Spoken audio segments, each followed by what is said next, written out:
Hi, and welcome. Today I'm eager to talk with you about ethics, the second of the three pillars of Floriescence. We humans are moral creatures. We have a conscience. We have a free will and the ability to make choices. We can imagine a future different, better than the world we're living in today. Science, the first pillar of Floriescence, is very powerful, but empirical data, facts, and laws of the universe are inadequate to provide the guidance we need to make moral choices. We need to enter into the realm of value and meaning. Now, Floriescence, in the history of human thought, in philosophy, and moral thinking, posits the existence of universal ethical constants. Now, before you run ahead of me, I want to be clear of what I mean. These ethical constants are not moral absolutes of right and wrong. They are not imperatives of duty. They are not utilitarian. They don't lead to a specific outcome. But what they do is transform what is into what ought to be. They give us a moral framework, a moral ramification to our actions, and they imbue our lives with meaning and purpose.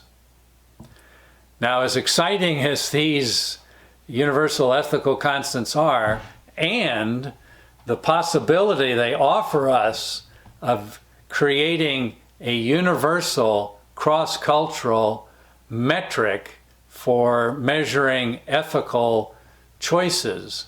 That's not what I want to talk about today. I want to head in a more practical vein and describe how Floriescence puts the world of virtue into two categories, personal and relational, and then go on to a specific example to show you the power of Floriescence to address challenges we're facing right now.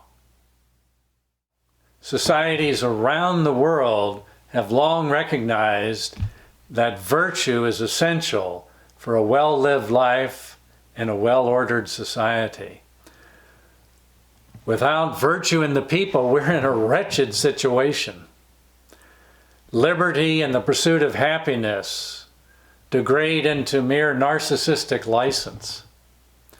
Governance reduces to coercion and the raw exercise of power, and civil society become unjust and brutish and cutthroat.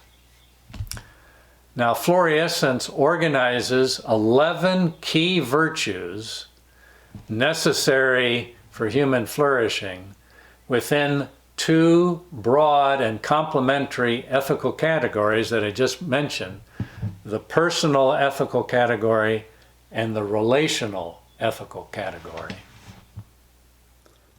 The keystone virtue of the personal category is gratitude. Gratitude at its core is a feeling of thankfulness for the gift of life. A deep appreciation for the preciousness of our lives is the wellspring of self-care. Gratitude motivates us to attend to be mindful of our personal well-being in all facets of our lives, physical, emotional, intellectual, and spiritual. Regular practice of attentively looking for and gratefully acknowledging the gifts each day brings makes gratefulness a habit of the heart. And this discipline of cultivating a thankful heart is the progenitor of all other virtues. Grounded in the disposition of gratitude, the other virtues of the personal category, curiosity, creativity, courage, perseverance, and prudence, are awakened and empowered. The principal virtue of the relational category is reverence. Reverence lies at the heart of compassion, civility, hospitality, ceremony, and justice. Cultivating a disposition of awe for all that is alive and for all that is breathtaking gives us the proper stance of humility from which we can develop healthy relationships with the world around us.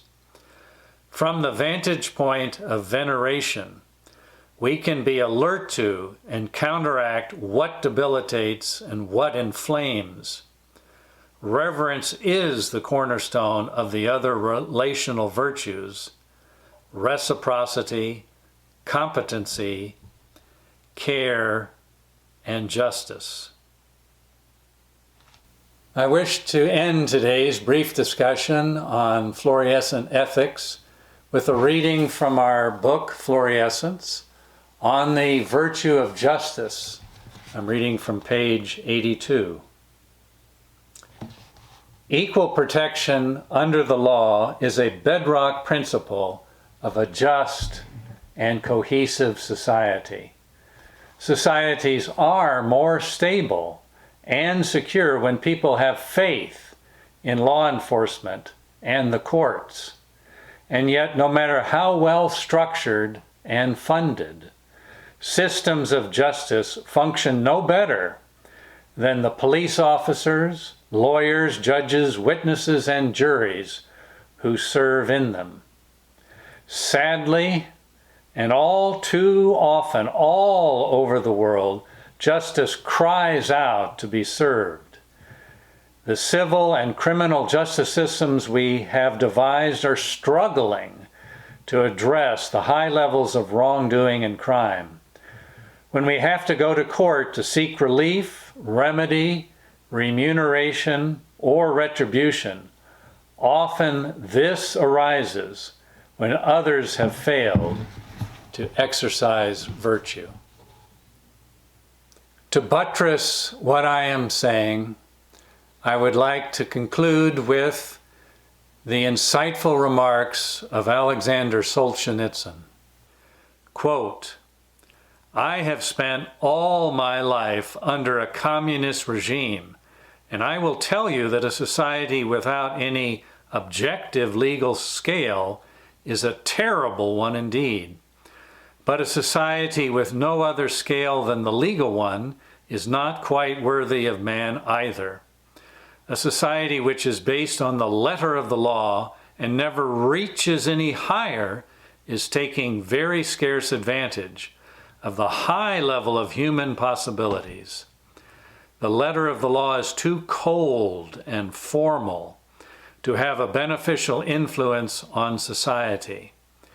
Whenever the tissue of life is woven of legalistic relations, there is an atmosphere of moral mediocrity, paralyzing man's noblest impulses.